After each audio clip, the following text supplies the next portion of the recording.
33वां सर्ग। बुद्धिमान महाराज कुशनाभ का वह वचन सुनकर उन 100 कन्याओं ने पिता के चरणों में सिर रखकर प्रणाम किया और इस प्रकार कहा, राजन, सर्वत्र संचार करने वाले वायुदेव अशुभ मार्ग का अवलंबन करके हम पर बलात्कार करना चाहते थे। धर्म पर उनकी दृष्टि नहीं थी। हमने उनसे कहा, देव, आपका कल्याण हो। हमारे पिता विद्वान हैं, हम स्वतंत्र नहीं हैं। आप पिताजी के पास जाकर हमारा वर्ण कीजिए। यदि वे हमें आपको सौंप देंगे तो हम आपकी हो जाएंगी। परंतु उनका मन तो पाप से बंधा हुआ था। उन्होंने हमारी बात नहीं मानी। हम सब बहनें यही धर्म संगत बातें कर रही थी, तो भी उन्होंने हमें गहरी चोट पहुंचाई। बिना अपराध के ही हमें पीड़ा दी। उनकी बात सुनकर परम धर्मात्मा महातेजस्वी राजा ने उन अपनी परम उत्तम 100 कन्याओं को इस प्रकार उत्तर दिया, पुत्रियों, क्षमाशील महापुरुष ही जिसे कर सकते हैं वही क्षमा तुमने भी की है। यह तुम लोगों के द्वारा महान कार्य संपन्न हुआ है। तुम सबने एक मत होकर जो मेरे कुल की मर्यादा पर ही दृष्टि रखी है, काम भाव को अपने मन में स्थान नहीं दिया है, यह भी तुमने बहुत बड़ा काम किया है। स्त्री हो या पुरुष, उसके लिए क्षमा ही आभूषण है। पुत्रियों, तुम सब लोगों में समान रूप से जैसे क्षमा या सहिष्णुता है, वह विशेषतः देवताओं के लिए भी दुष्कर ही है। पुत्रियों, क्षमा दान है, क्षमा सत्य है, क्षमा यज्ञ है, क्षमा यश है और क्षमा धर्म है। क्षमा पर भी यह संपूर्ण जगत टिका हुआ है।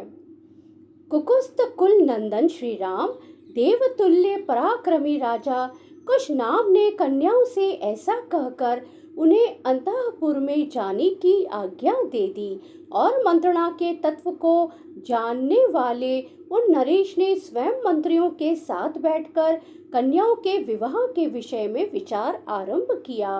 विचारणीय विषय यह था कि किस देश में, किस समय और किस सुयोग्य वर्ग के साथ उनका विवाह किया जाए। उन्हीं दिनों चूली नाम से प्रसिद्ध एक महातेजस्वी सदाचारी एवं ऊर्ध्ववर्ता नैष्ठिक ब्रह्मचारी मुनि वेदोक्त तप का अनुष्ठान कर रहे थे अथवा ब्रह्म चिंतन रूप तपस्या में संलग्न थे।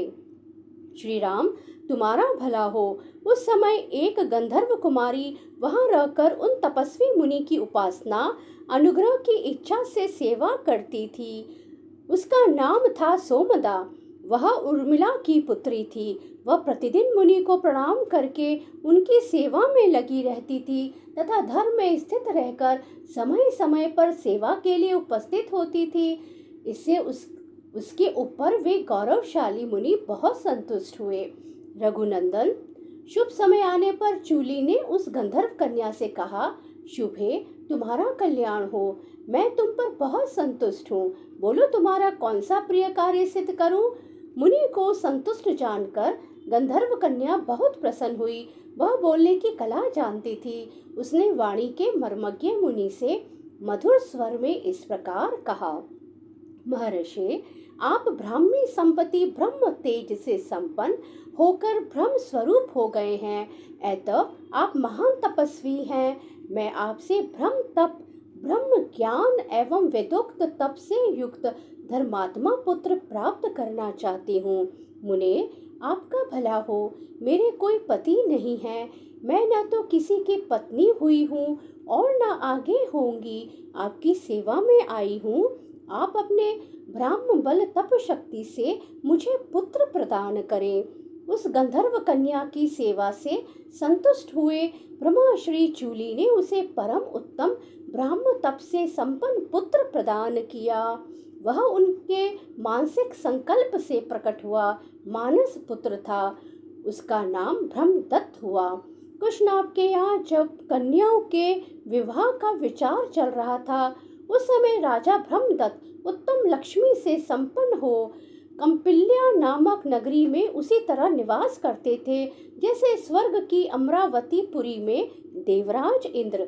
कुकुत्स कुलभूषण श्री राम तब परम धर्मात्मा राजा कुशनाभ ने ब्रह्मदत्त के साथ अपनी 100 कन्याओं को ब्याह देने का निश्चय किया।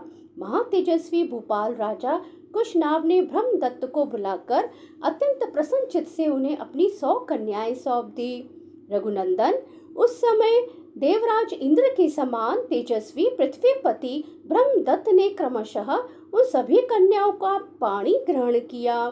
विवाह काल में उन कन्याओं के हाथों का ब्रह्मदत्त के हाथ से स्पर्श होते ही वे सबकी सब कन्याएं कुब्जा दोष से रहित, निरोग तथा उत्तम शोभा से संपन्न प्रतीत होने लगी। वात रोग के रूप में आए हुए वायुदेव ने उन कन्याओं को छोड़ दिया। यह देख पृथ्वीपति राजा कुशनाभ बड़े प्रसन्न हुए और बारंबार हर्ष का अनुभव करने लगे। भोपाल राजा ब्रह्मदत्त का विवाह कार्य संपन्न हो जाने पर महाराज कुशनाभ ने उन्हें पत्नियों तथा पुरोहितों सहित आदर पूर्वक विदा किया। गंधर्वी सोमदा ने अपने पुत्र को तथा उसके योग्य विवाह संबंध को देखकर अपनी उन पुत्र वधुओं का यथोचित रूप से अभिनंदन किया। उसने एक एक करके उन सभी राजकन्याओं को हृदय से लगाया और महाराज कुशनाभ की सराहना करके वहां से प्रस्थान किया। इस प्रकार श्री वाल्मीकि निर्मित आर्ष रामायण आदि काव्य के बालकांड में 33वां सर्ग पूरा हुआ।